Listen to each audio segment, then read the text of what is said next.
Yes, I have loved you with an everlasting love, an everlasting love, an everlasting love.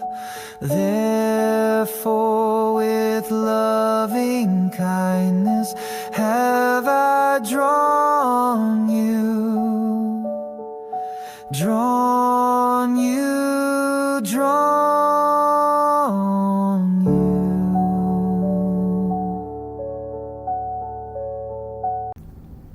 And we're recording. Hi, this is episode 12, and it's simply called Halloween. We're going to talk a little bit about Halloween coming up and what we believe about that. And this is probably going to end up being in 2 different episodes because there's some other aspects of it that we can talk about more later. However, my first question here is, why does Halloween appeal to people? There are a couple of really fun parts of it. One of them is dressing up in costumes. That's fun for kids and adults. And like pretending to be whatever. And parties and games and all the fun parts of it. Now, if we provide more celebrations like that throughout the year where we can dress up and have our parties and our games, then people would not be tempted to participate in the bad parts of Halloween. And we're going to talk a little bit about what parts of Halloween we consider bad. But before that, I'm going to read a scripture in 1 Thessalonians 5:22.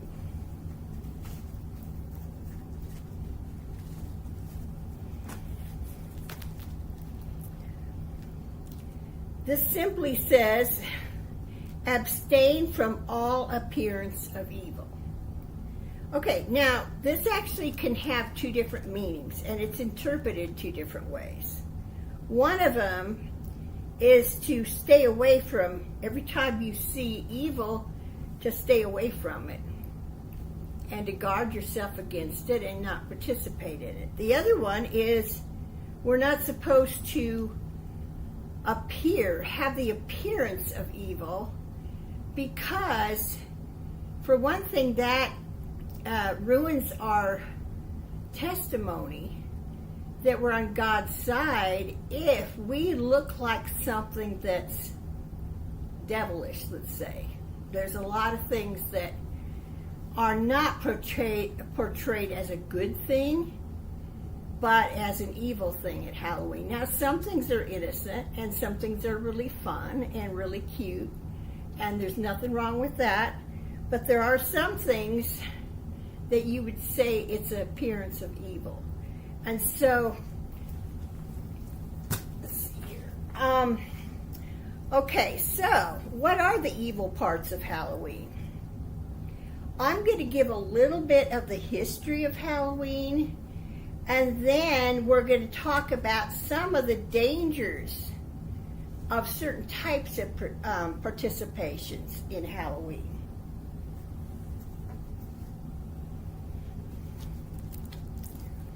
Okay, and I'm going to start with the 7th century, which is when it started to become celebrated. Now, All Saints' Day, or All Souls' Day, is a day the 7th century church set aside in memory of early Christians who died for their beliefs. It was first celebrated in the month of May. By the year 900, the date had been changed to November 1. Another name for All Saints' Day was All Hallows, which means basically the same thing, to hallow something, something to be holy, like they considered the saints as being holy people. And so then, because November 1st was All Hallows, then October 31st was known as All Hallows Eve, which was later shortened to Halloween. The Archbishop of Canterbury, England, set punishments for those, and this is a quote, who goeth about in the mask of a stag, of bull calf, those who by their craft raise storms, sacrifice to demons, consulteth soothsayers who divine by birds. The people described by the Archbishop worshipped a horned god. This god usually was a goat, bull, or ram, but sometimes a man or woman wearing skins and the head of an animal. During their magical rites, they would dance about in a circle, barking and howling. At midnight, using a bronze sickle, they would gather herbs. Spells were cast or enemies bewitched by sticking thorns into a wax model of the person. They also brewed love potions and concocted poisons. The skins of snakes and the saliva and intestines of animals were dropped into their cauldrons. The wings and entrails of bats also went into their brews. At the end of the ceremony, they sacrificed and ate the animal god. Their rites and ceremonies expressed their closeness to all animal life and their desire to help it grow. Although Christianity was spreading, the religion of the horned god continued in its popularity. To some, the services of the Catholic Church, with their rigid formalism, held less excitement for the people than the witch cult. Even after the people of Brittany became Christians, worship of the dead continued. During the Middle Ages, stone lighthouses, called lanterns of the dead, gave protection against malicious ghosts on All Hallows Eve. Okay, there's a lot more about it, but I just want to give a little background about it. I wanted to go back to something in there, though, before you close that. Okay. Yeah, I thought it was so ironic here about they took the skins of snakes and the intestines of all these things and the wings, and they said, yeah, the rites and ceremonies, at the end of the ceremony, they're sacrificing and ate the animal god. Their rites and ceremonies express their closeness to all animal life and their desire to help it grow by killing it. Yeah. Killing all these different creatures in sacrifices and brews, and then killing the supposed animal god that they were worshiping. So does that really make any sense? It makes no sense whatsoever. And it's just like the animal sacrifices of the Old Testament. It's just the same kind of thing. It's just as wrong. It's so sad. But I thought that was very ironic. Yeah, it didn't have a very good beginning the way it was celebrated. Mm-hmm. And there's still a lot of things that go on that are bad at Halloween. And even though some of us would want to just have fun and celebrate, which a lot of people do, unfortunately, it's also the high holy day for Satanism and witchcraft. And many terrible rituals take place, including sacrificing humans. The main problem with Halloween is that it celebrates fear and death. So I'm going to go over some scriptures about fear and about death. And then we're going to talk more about this and the fact that Satan is all about fear and death. And so unfortunately, that's a lot of what Halloween celebrations have become about.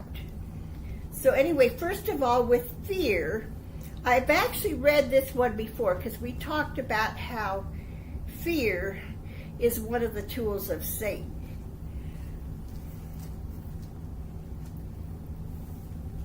Okay, I'm going to read, this is Hebrews 2:14 and 15.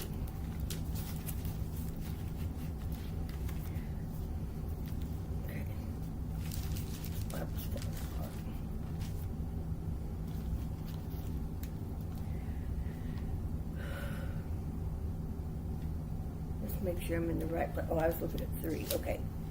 For as much then as the children are partakers of flesh and blood, he also himself likewise took part of the same, that through death he might destroy him that had the power of death, that is, the devil, and deliver them who through fear of death were all their lifetime subject to bondage. I had read this one before, but it's pointing out that fear and death are involved in this, because so many people spend their whole life afraid of death. And basically this is saying that Jesus tried to deliver us from that fear of death. So we should have to be afraid of death. And there's some reasons for that. Okay, and then there's another one about fear in Psalm 27. And I'm going to read 1 through 8 in there.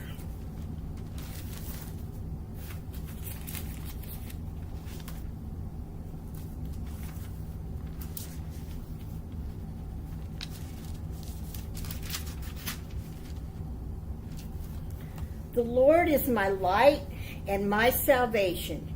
Whom shall I fear? The Lord is the strength of my life. Of whom shall I be afraid? When the wicked, even mine enemies and my foes, came upon me to eat at my flesh, they stumbled and fell. Though an host should encamp against me, my heart shall not fear. Though war should rise against me, in this will I be confident. One thing have I desired of the Lord, that will I seek after, that I may dwell in the house of the Lord all the days of my life, to behold the beauty of the Lord, and to inquire in his temple. For in the time of trouble he shall hide me in his pavilion. In the secret of his tabernacle shall he hide me. He shall set me up upon a rock. And now shall mine head be lifted up above mine enemies round about me. Therefore will I offer in his tabernacle sacrifices of joy. I will sing, yea, I will sing praises unto the Lord. Hear, O Lord, when I cry with my voice, have mercy also upon me, and answer me. When thou saidst, seek ye my face, my heart said unto thee, thy face, Lord, will I seek. So that goes along with what we talked about, how if we seek the Lord, we'll find him. Okay, so those are some scriptures on fear, and then I have some on death. And I think I started to read one about death in John 8:44, but it'd be a good time to rehearse that, or review it, I should say. Okay, John 8:44.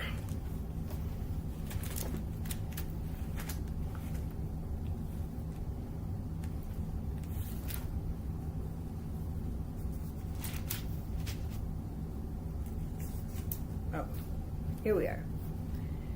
And this was Jesus talking to the Pharisees who kept tormenting him and acting like they knew God, but Jesus didn't, even though he was actually the Son of God. But Jesus said to them, ye are of your father the devil, and the lusts of your father ye will do. He was a murderer from the beginning, and abode not in the truth, because there is no truth in him. When he speaketh a lie, he speaketh of his own, for he is a liar and the father of it. Okay, let's see, is that it? Yeah.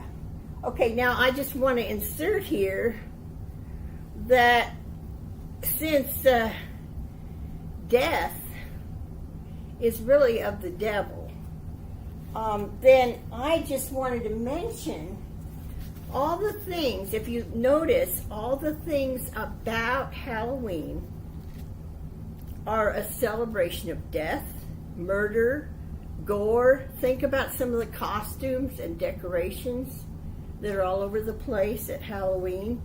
It's all about celebrating death.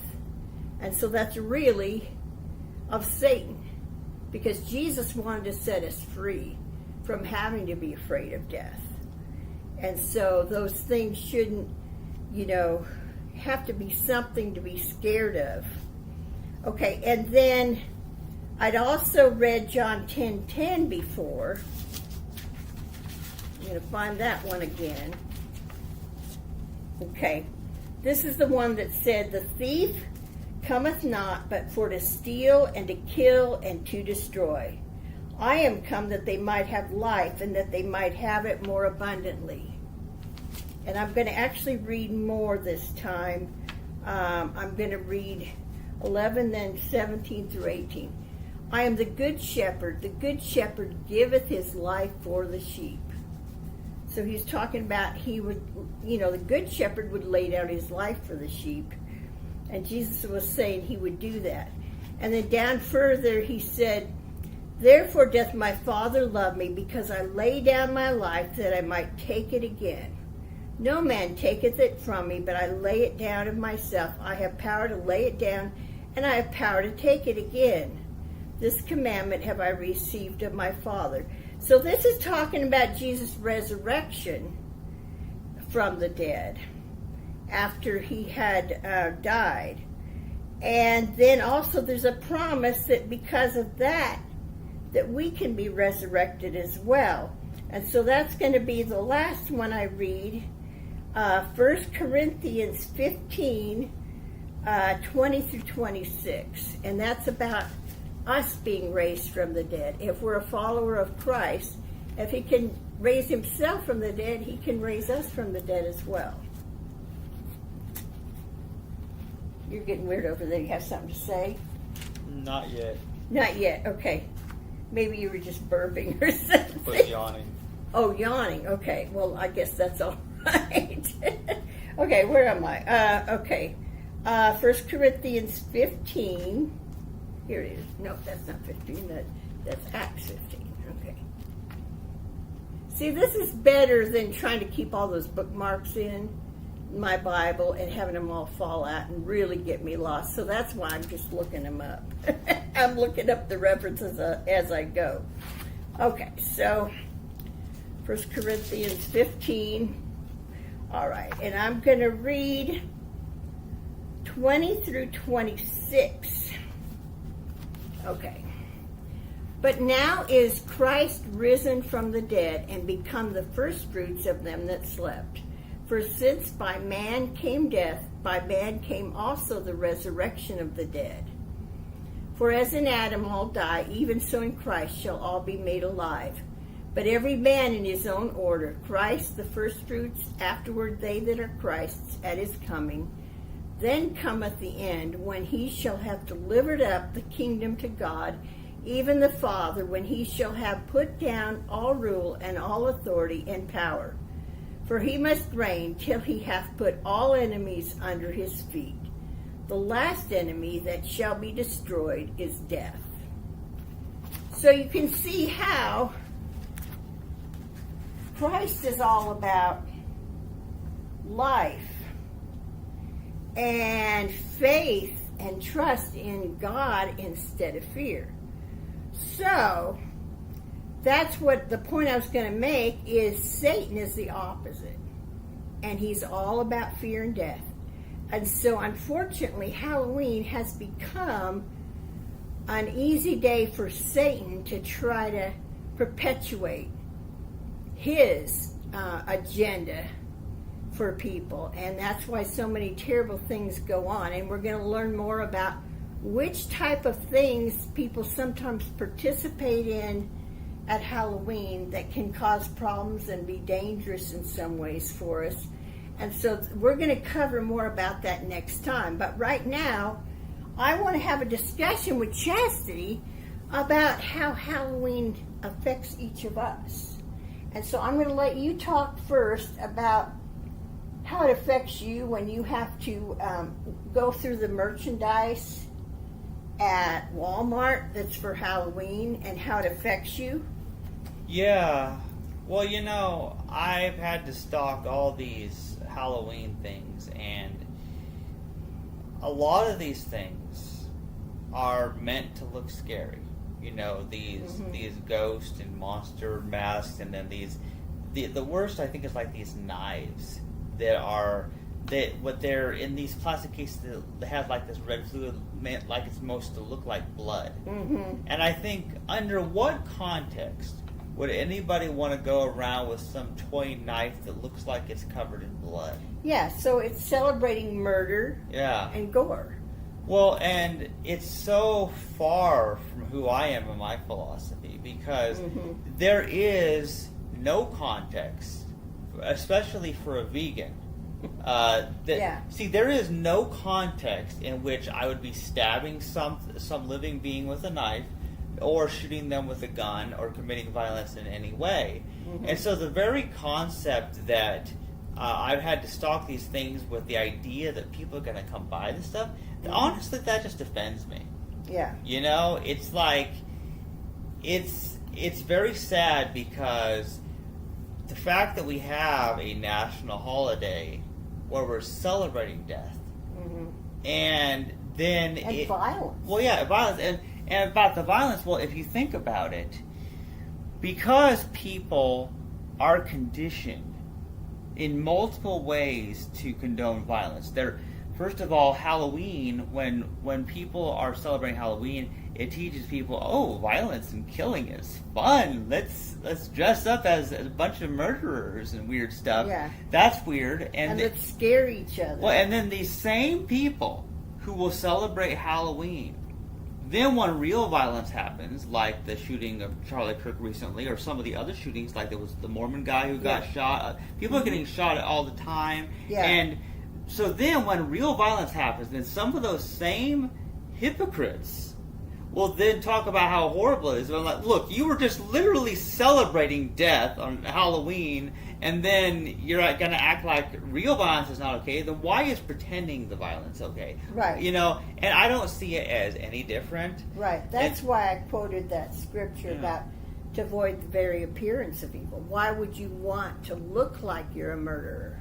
Well, yeah, and also, I think this is worth mentioning, too, is, I mean, you read a bunch of Bible verses, but see, that only applies to the Christians and or Jews who accept these parts of the Bible as valid.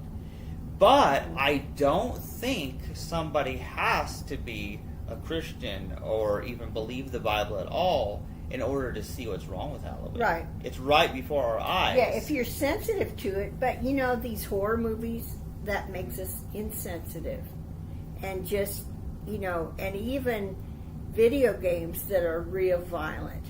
All those things, they desensitize us toward those things, whereas the rest of the time we realize these are evil things that we don't want in our lives. Yeah. And another thing about these horror movies and certain video games is they give people an idea of what evil looks like. But evil doesn't always come in some form that looks evil, like you're going to see in some cartoon or some horror movie. Right. In fact, this is sort of relevant. There is this song somebody recently published. I don't know the title of it, but it goes, "You think the devil has horns? Well, so did I, but I was wrong. His hair is combed and he wears a suit and tie."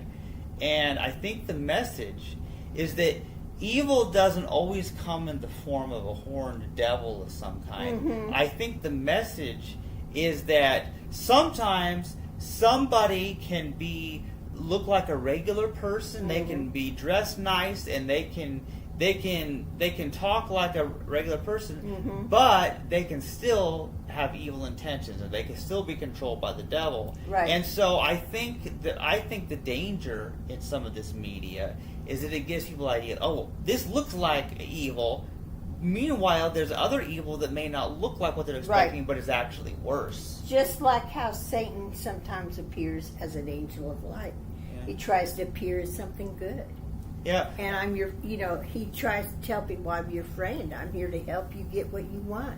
Right, appears as some kind of friend. Yeah. And another thing, like, about those sacrifices with the animals, the Halloween and all that, what I really don't like is it's very insulting to the animals, too. Because besides the fact that they're killing these animals and using all their body parts and their potions and weirdness, it's kind of weird. It's really gross, too. But there's also the fact that this idea that having these satanic things that are like horned animals, like rams and bulls and stuff. I don't like that, because this idea that the devil has horns like some kind of animal like that, I don't like it, because it's insulting to the animals to be compared like that. It's giving the message, oh, well, these animals are evil, and in turn that helps to devalue their lives, and then justifies more killing of animals, like their lives don't matter. And so I have this whole vegan perspective of it, where it's like, most people are not seeing just how offensive that actually is. Yeah. Well, now, that's the point, too. This idea that Satan has horns and carries a pitchfork, okay, that's totally fictional. That is not the way Satan is.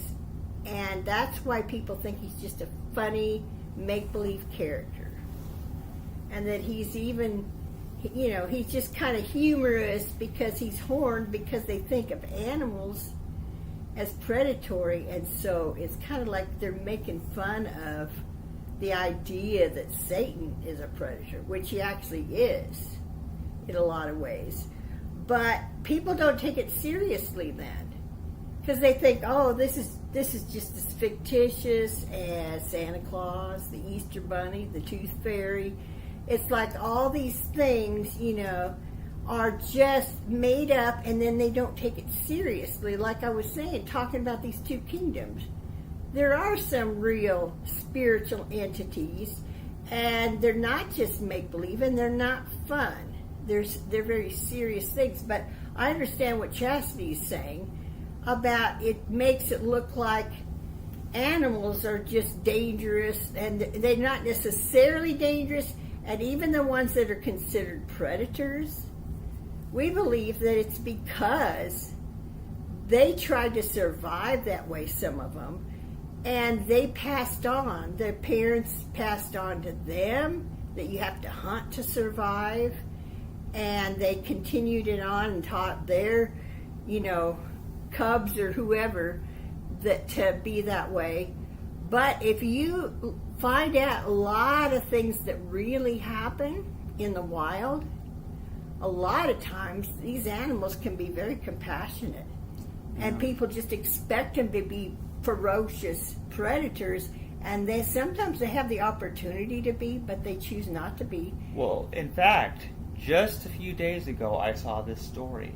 There was this girl who was being kidnapped and in like some sex trafficking thing in Africa or somewhere. And these 3 lions heard her screams and chased off the men who had captured her, and scared them all away, and then guarded that girl until the police were able to eventually find her. Yeah. And then they left, and then she was able to go back to her family. Yeah. In that case, those lions totally protected that girl and just chased out those humans. Yeah. And another thing is, see, those lions, they're used to eating certain species of animals that they eat. Like they will eat, certain wild animals that they're used to seeing, but they don't typically see humans as food, partly because for generations there were no humans. They only saw other animals. So they don't see humans as food, but when they saw those humans were hurting that girl, then they're like, well, they wanted to stop that. Yeah, and I've been I'm watching some documentaries about animals who ordinarily would see, like there have been like baby animals that lost their mother, or some catastrophe happened, or poachers had killed the mother, and they'll find a baby of another species that ordinarily would be considered prey. However, instead, they adopt them, take care of them, and they protect these little animals that are of totally other species.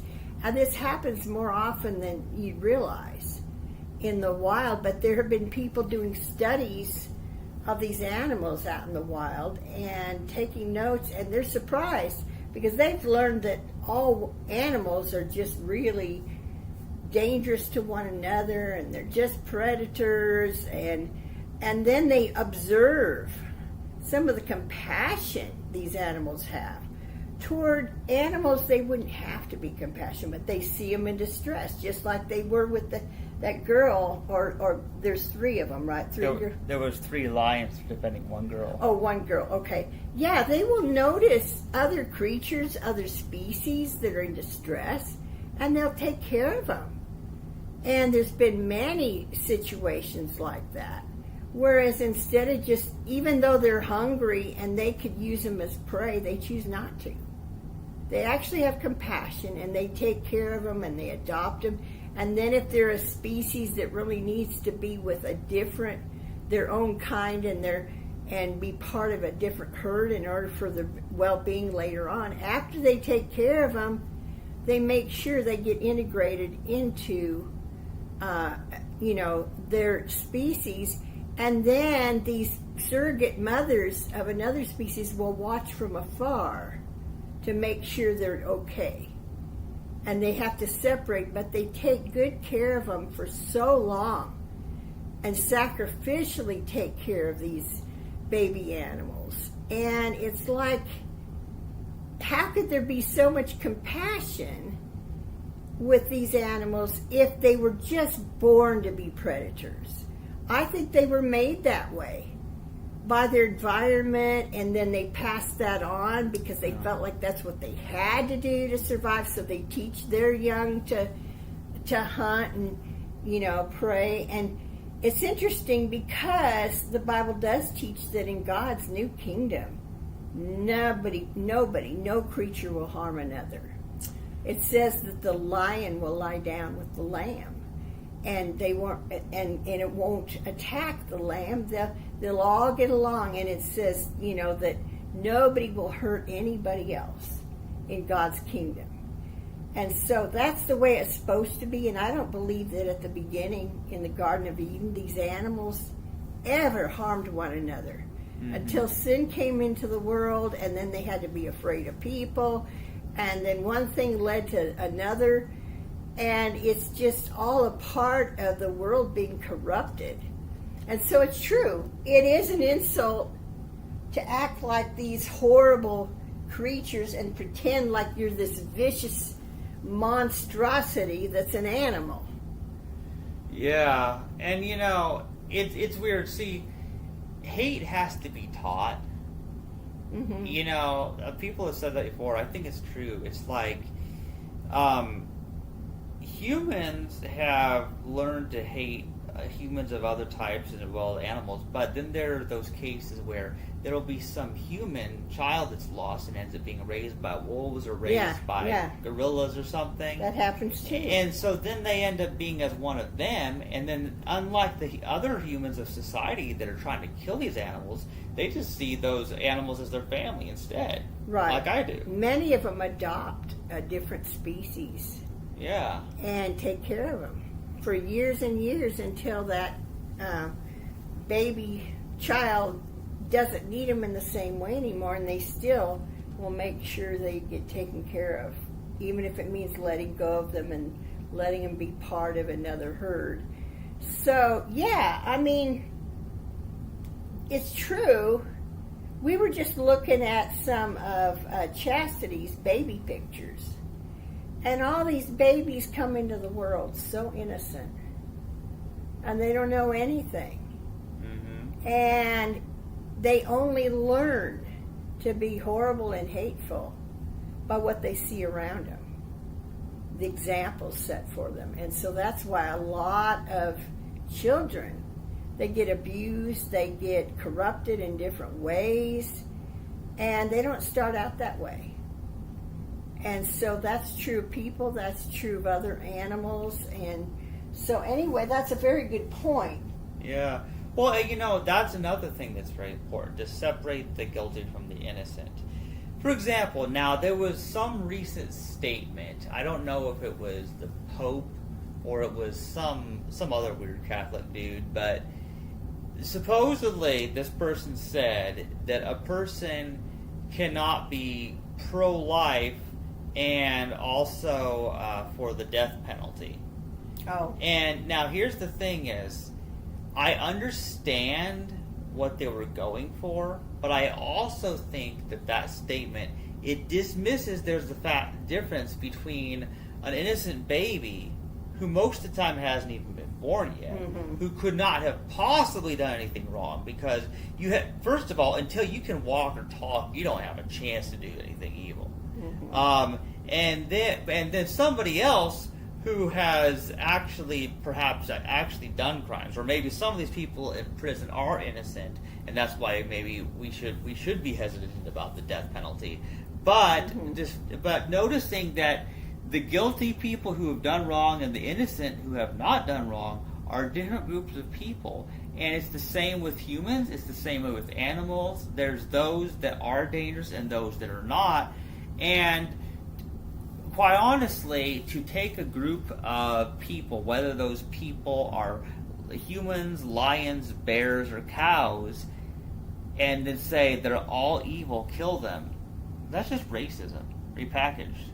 Speciesism, sexism, racism, taking a group of people like the transgender people. Oh, they're all shooters, It's that same idea. Right. Anyway, so the point is, there are evil sides to the way Halloween is celebrated.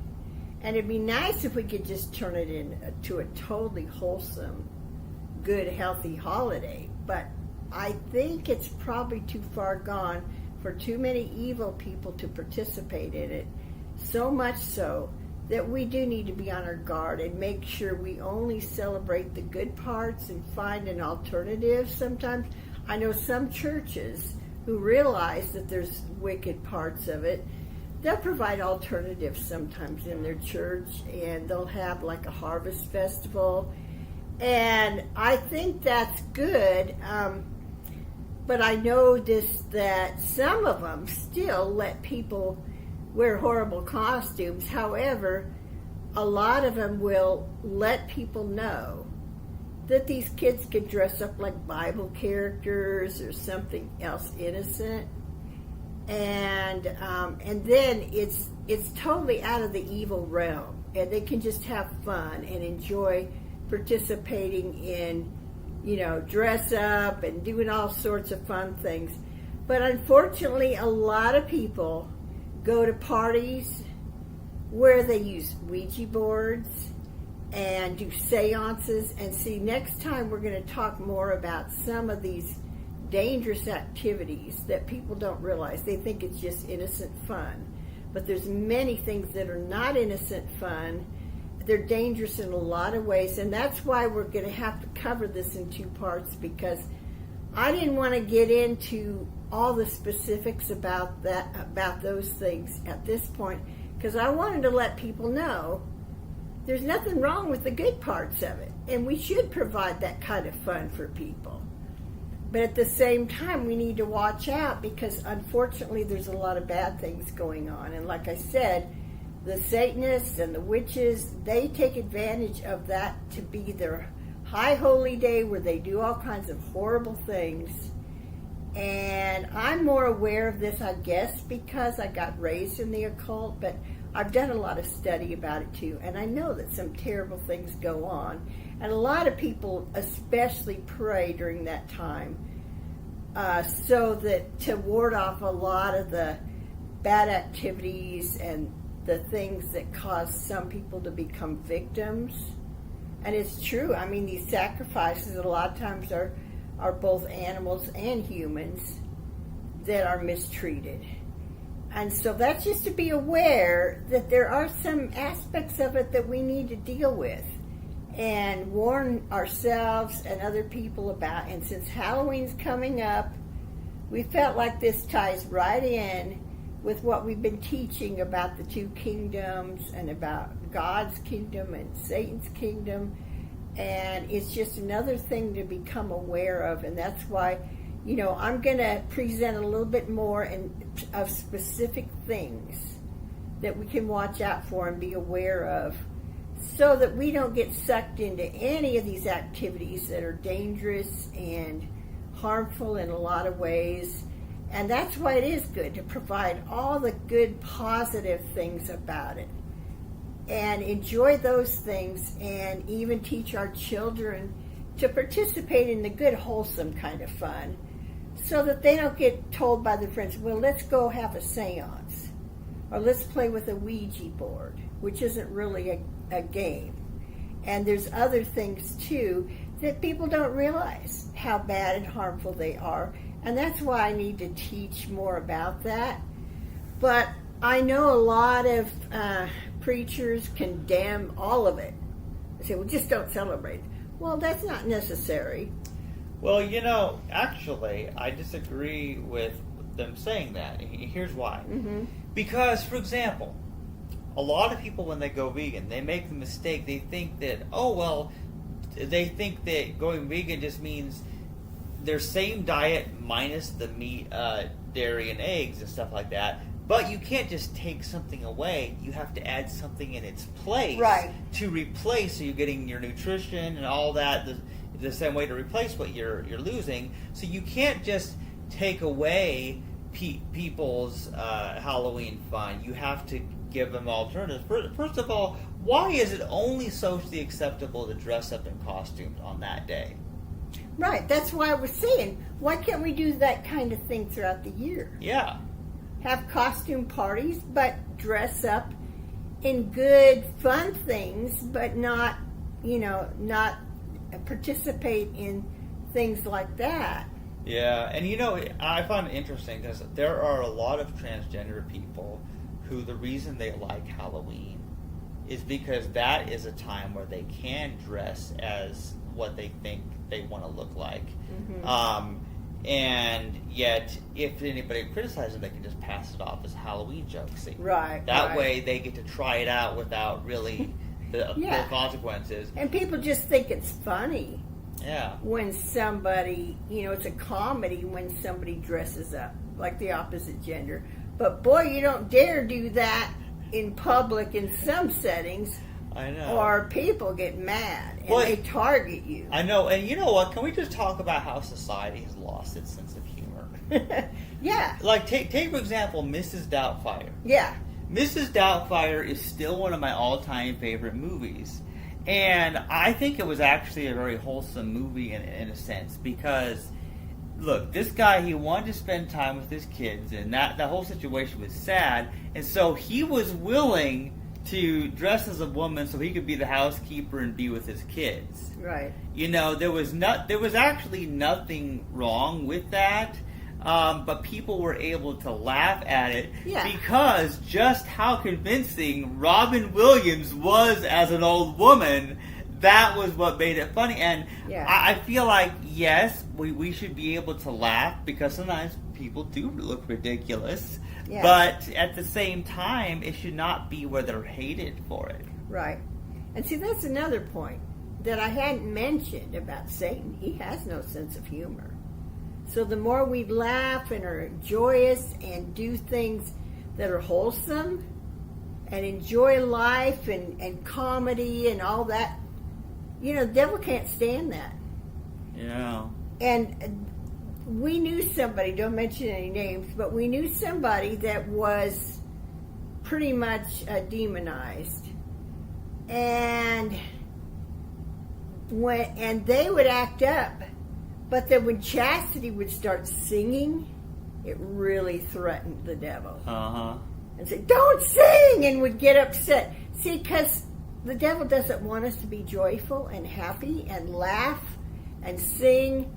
And he really can't stand it when we praise God. So whenever I feel like I'm being oppressed in some way by the devil, that's a perfect time to turn on my joyous praise music and focus on God, and it just makes the devil run away. Just like when we resist him, he flees. When we play praise, happy music, the devil runs away. He can't stand it.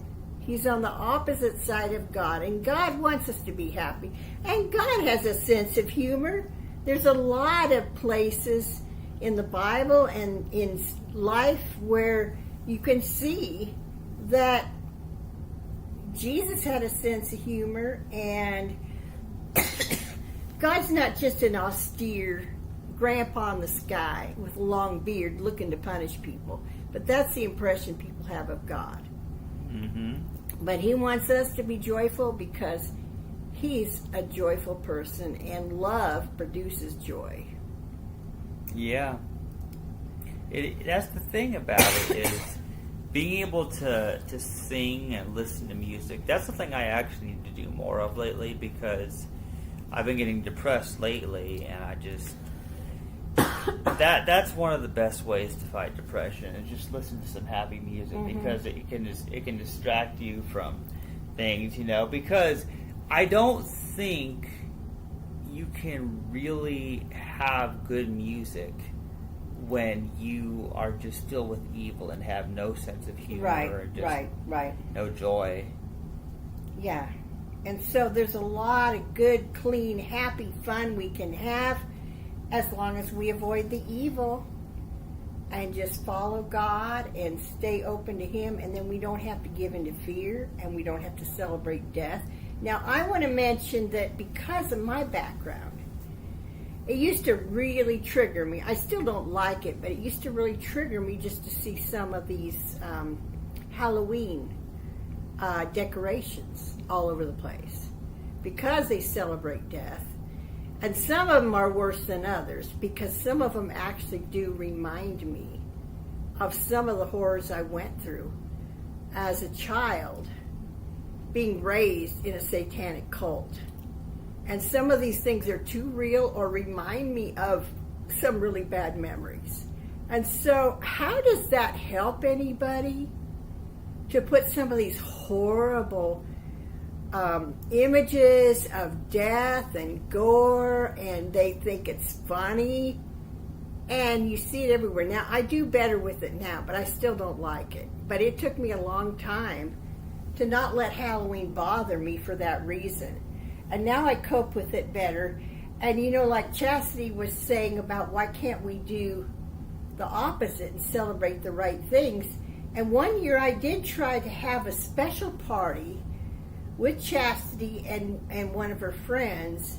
I thought, well, since it's all about fear and death, how about we turn it around and have a party about life and light and faith. So we did. It was all about light. It was about trust and faith in God and happiness. And instead of even having a jack-o'-lantern, because that's another thing, the history of jack-o'-lanterns we'll be learning a little bit about. Now, frankly, it doesn't bother me if people want to light up a pumpkin, as long as they don't put all kinds of scary, awful faces on it, trying to scare people. Now, there's actually a history to how that got started, too, which is weird. It's about the face you put on it.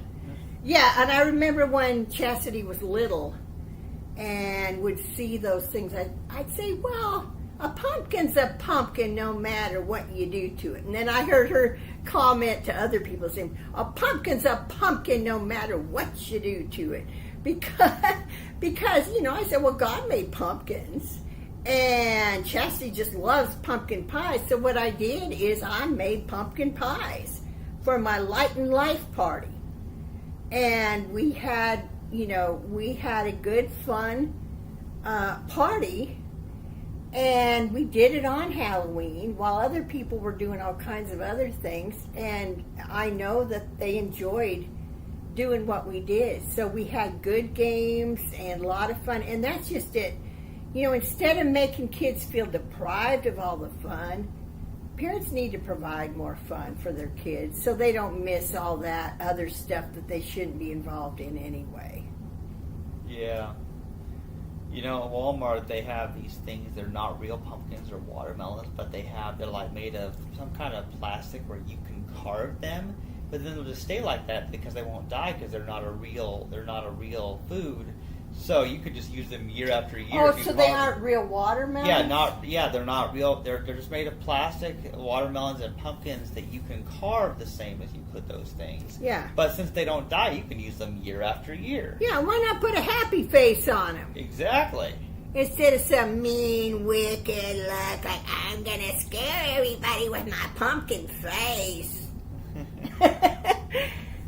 Anyhow, so yeah, there's a lot of evil things we need to watch out for. But at the same time, we should be able to enjoy and have fun and not. That's why I don't condemn people who celebrate it, as long as I just warn them that be careful how you celebrate it. Because like I said, some of these preachers are saying, oh, just don't participate at all. Well, why not transform it into something good and healthy? That's really what we should be doing with anything going on. That's the best way to avoid the evil. Just like Chastity said, replace it with something good. Yeah. There are better things people can do. Right. And Chastity talked about singing. She could really sing and have fun. And she'll sing and dance and have some fun. And that's when she's at her happiest too. And so that's true. And it fights the devil off. You know, praise and happiness and thanksgiving. Let's just have joy. And stay away from all the evil and the death and the fear, and just stay strong in God, and just let the devil run from you instead of you being scared. So, you got anything else to say? Do you have any more jokes like you usually have? You usually have some pretty weird jokes. Yeah, let's see. I was trying to think of something. What was it? What was it that happened? There was always something funny happening at work or something like that. Huh. Anything related to Halloween or fun or laughter or... Now, you did tell me that there were some real innocent, cute costumes there, too. Yes, that actually. you really liked. Okay, yeah, so I actually bought one myself. I forgot where I put it in my room, but at some point I'll try it on. It's like a sailor outfit, so it has like a blue skirt and like a white shirt. It has like a red ribbon. It's like a traditional sailor. I don't think they wear those anymore, but like a traditional sailor uniform. Yeah. So I got that, but they also had other cute things. For example, they had this one where it's like two people wear it. They each look like dressed as a slice of bread, but one of the bread looks like it has peanut butter, and the other side it looks like it has jelly on it. So like it will have like a couple, two people wearing it. So the implication is one of those people is the peanut butter, and the other is the jelly, and they go together to make a complete sandwich. That's basic. Yeah. That's basically for couples who want to be seen as a complete sandwich. Yeah, there's some real clever things that can be a lot of fun. And they have the Disney princesses and stuff like. Yeah, and I used to let you dress up as a unicorn. Yeah. When they were having special days, where the employees could dress up. I know they used to do that when she worked at Hy-Vee. And she would dress up like a unicorn. I got her unicorn costume. This is funny. So I used that at work because we were demoing. I was giving out samples of the Bang energy drink. It was called Rainbow Unicorn.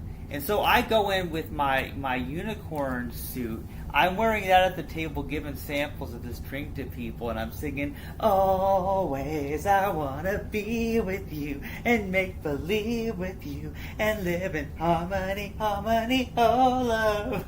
And the only reason that, you wouldn't get why that particular song is funny, but there was a game called A Robot Unicorn Attack, where you had a robotic unicorn that had a rainbow mane and tail. It was where you jump over things, and it was so cute. But then I was singing that song in Hy-Vee, dressed as a unicorn, giving samples of this energy drink, which is actually very good. People said it tasted kind of like a combination of Sprite and Skittles. Uh-huh. Now, see, I told you, Chastity could sing. And now you feel a lot better, don't you? I do feel better. It cheers you up when you sing. In spite of the fact that we were talking about fear and death for most of the past hour. Well, we're talking about replacing it with good things. And you started singing. Yep. It started out rough, but it got better. It always does. Usually, if we're talking about something very solemn and serious, then we need our comedian to provide that comedic relief. Yeah, and you know, I imagine in future episodes we're probably going to be talking about other holidays too, because there's a lot of messed up holidays. Yeah. Now, I think that Halloween's the worst because it's all about evil things. You know, most of it is at least. But, you know, like I'm careful, like even with Christmas, I love Christmas and there's a lot of good things about it. But if there's too much emphasis on things that detract from God and Jesus and His birth and what it means, a lot of times I avoid, like when there's such an emphasis on Santa Claus, almost like Santa Claus is being worshipped instead of God.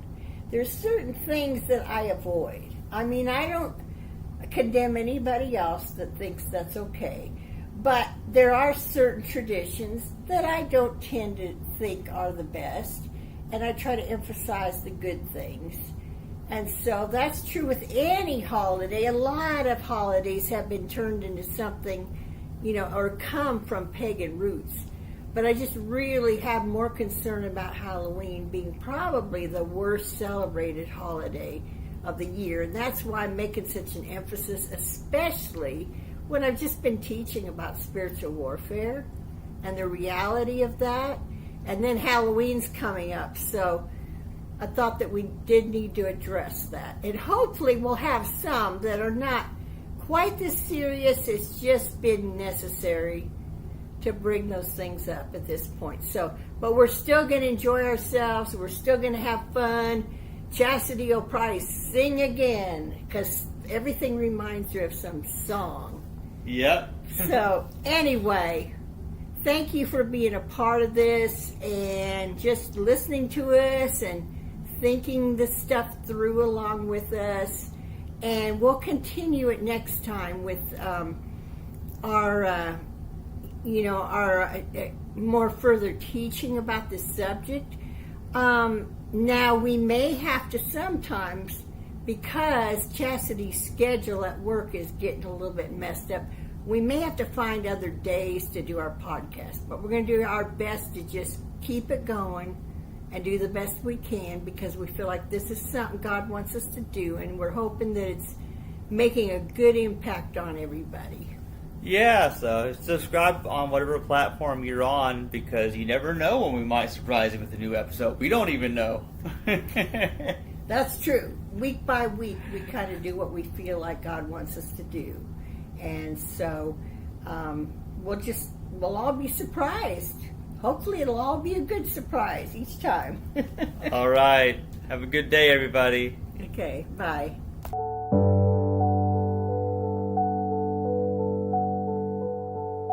Yes, I